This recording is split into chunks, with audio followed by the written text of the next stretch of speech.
In a city known for crazy drivers, you're about to meet the craziest. A guy who cheats death by this much. Just like he did when Charles Kuralt met him 23 years ago.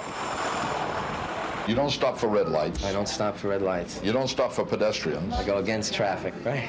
People go all day long, I hear that. At 24, David Leopold is an outlaw legend, the fastest and the flashiest of Manhattan Island's last romantic adventurers, the bicycle messenger.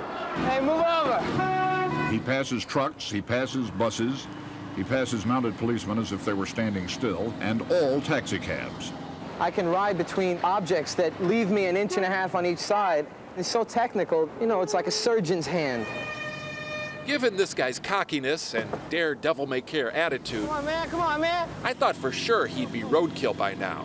It is a dangerous job.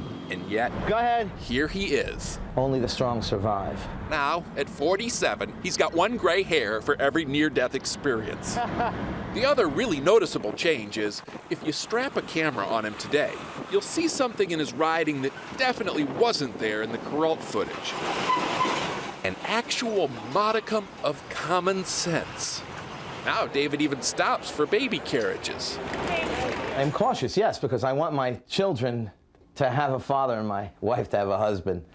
Those dependents, those beautiful dependents, have not only made David a safer biker, they've made him a mostly behind-a-desk biker.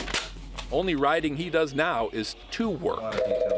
Today, David owns his own messenger service called Cavalry Couriers. It's one of the few remaining messenger services in the city. Apparently, ever since the fax machine came out, business has been going downhill. Half of him wonders if the profession will even be around by the time his son can ride. Ian does have it in his blood, I can see it. While the other half hopes it won't. If he came to you and said, I want to be just like you, Dad. You know what I would think? I would think I've done something wrong as a dad. But David says if his son insists, he hopes he does it for the right reason. A reason Charles Kuralt summed up eloquently, as always.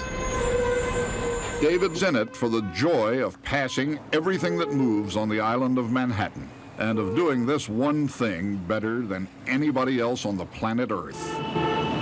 I'm the king of the street.